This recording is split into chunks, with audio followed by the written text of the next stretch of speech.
can you definitively say you will support the Republican nominee even if that nominee is Donald J. Trump? Senator Rubio, yes or no?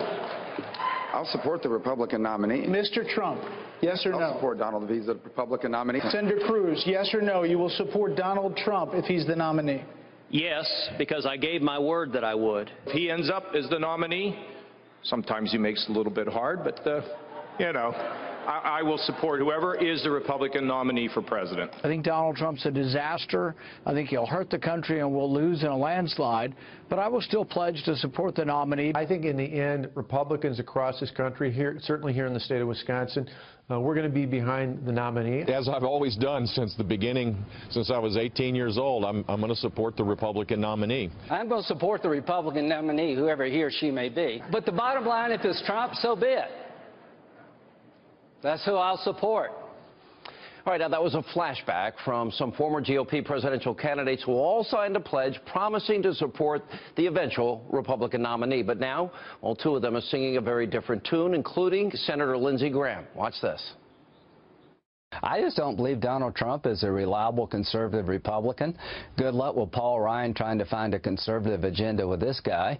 And I don't think he has the temperament or judgment to be commander-in-chief. I can understand why people want to support the nominee of the Republican Party. I would like to be able to do that, but I just can't.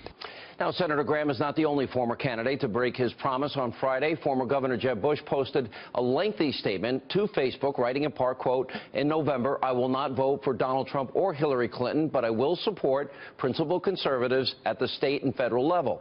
And over the weekend, Donald Trump forcefully responded to both Bush and Graham. Watch this. They all wanted me to sign a pledge. I said, I'll sign a pledge. A pledge means something. Jeb Bush, very low-energy individual, signed a pledge. And the pledge says, we will guarantee you're going to endorse everything else. I signed it. So Jeb Bush is not an honorable person. Lindsey Graham is not an honorable person. Because when you sign a pledge, that's supposed to mean something, right? It didn't mean anything. Here now with reaction, former White House press secretary Ari Fleischer and Fox News contributor Tucker Carlson, Fox News legal analyst Peter Johnson Jr. Sorry, Peter. All right, so Ari, it's kind of simple. At the very first debate, the only person not to raise his hand when that question was asked was Donald Trump. A lot of pressure was brought to bear on him. He finally gave in and said, yeah, all right, I will support the eventual nominee. What about those people that break their promise? Look, Sean, I haven't been hesitant to criticize Donald Trump when he was in the wrong, but you got to give this round to Donald Trump. Donald Trump is right. And one of the reasons that Donald Trump is running well is because of the sense that politicians will say and do anything and their word doesn't matter, so the public is looking for an outsider. This reinforces the sentiment that people in Washington will say whatever they want to say and not mean it. Donald Trump's right about this criticism. They should be supporting him. Yeah, Peter? Ari is right. You know, words mean something, and someone's word better count, especially in a presidential race. They're looking bad. They're making Donald Trump look good. And the Republican Party, in trying to walk away from Donald Trump at this point, especially the Speaker of the House, it's an absolute embarrassment. It shows an utter disrespect for the will of Republican voters throughout the country. Ari, Ari's right, but Tucker, let me take it to another level. You got Bill Kristol, Mitt Romney, and Senator Ben Sasse all talking about a potential third-party candidacy. Right. Let's go to things that Bill Kristol has said in a phone interview with the Washington Post. He said he came pretty close to being elected president, talking about Romney. I thought he might consider doing it, especially since he has been forthright in explaining why Donald Trump and Hillary Clinton should not be the president of the United States. He went on to say, obviously, if there were to be an independent candidacy, Romney's support would be very important. I wanted to get his wisdom on whether or not it was less doable than I thought. It was like, well, you should do it. I wouldn't presume he would, but I'm hoping that he begins to think about it a little more.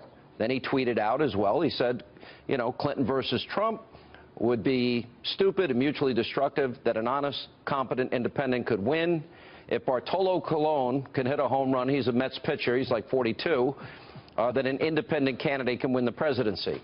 Are they openly trying to just sabotage Trump here? Are they just trying to ruin anything? Are they trying to help Hillary become the president? Look, I mean, first to the presidential candidates, I give Jeb Bush a pass. I mean, Trump didn't just beat him. He basically destroyed his life and made him unemployable. I think he has a right to be bitter about that. Lindsey Graham, nobody cares what he says. Trump makes a massive mistake engaging with the guy punching down. As for Republicans in D.C., they're totally bewildered. They think this is about Trump. They don't get that Trump, as he put it, I thought pretty well, didn't inherit the Republican Party. He won it in primaries against 16 other candidates. This is what happens when, you lose a couple of wars in 2 presidential elections, and Washington Republicans are implicated in those losses, and voters are mad at them, and they don't want to admit that. This is a referendum on them, on the leadership of the Republican Party in D.C., and so, of course, they're resistant. And by the way, they have legitimate criticisms about Trump, I think, but really it's about them. This is a challenge to their authority and their stewardship of the party, and they've come up short in the eyes of voters, so no wonder they're mad. Yeah, Ari, I think you're right. It cements in the minds of voters that these guys are all talk, no action, to use Trump's words, that their word means nothing. I would argue that they caused a lot of the insurgency this year. And I also think it's deeper than that. I think it may end up backfiring, boomeranging back, and helping Trump here. But, I make a distinction between the candidates who gave their word and signed a pledge, who now reneged on their pledge, and people like Paul Ryan, who made no such pledge. The fact is that Donald Trump has created and asked for much of this. Donald Trump has divided the Republican Party. The Republican Party is divided. So we're going to continue to watch this unfold before us. But the most assured thing you can watch is politicians will head for the hills if Donald Trump is down double digits remaining in August or even September of 2016 to Hillary. But wait, that's let me when take the entire party thing. will abandon him to protect their own re-election. Doesn't Paul Ryan, as a leader of the Republican Party, he doesn't do a lot of interviews. He did this interview on purpose. He wanted to take that shot across the bow. That's right. He did. Well, I think that's a reflection of Paul's deeply held ideology. Paul runs on ideological principles, conservative principles that you support, Sean. Donald Trump doesn't. There's a legitimate difference between the two, and that's what politics should be. It should be the airing of differences. But there is an intersection. Unity is a desirable result, but it's not a mandatory result. And this one, I agree with Donald Trump. It's better to be unified, but you don't have to be unified. The question is, can Donald Trump win a presidential election being so different from anybody who's come before him? That's what 2016 will test. Well, he knocked out 16 significant people. There is an intersection here, though, in terms of where he stands on health care, where he stands on the borders, where he stands on education, sending things back to the states, balancing budgets, all the things that he said to me repeatedly in interviews, and conservatism, even though he's a more nationalist populist. Well, he's a self-identified conservative, and his positions are conservative by nature. And so the test in America now is, will Paul Ryan and a few others try and delegitimize the primary process? Will they try to make an intervention on Donald Trump, put him in a 12-step political purge to say he's not going to change? Well, he's not going to change, and if he changes, he's going to do to his detriment, because Americans and Republicans and independents are looking to him to stand for the things that he stood for in winning in this race. Don't you think, Tucker, that this is sabotage in a way? It seemed almost coordinated, because it was all unfolding in a 3-day period here. Well, of course. I mean, there are a lot of people here who don't want Trump to win. They'd rather have Hillary because the rules of the game wouldn't change, and, it'd be recognizable, the landscape politically.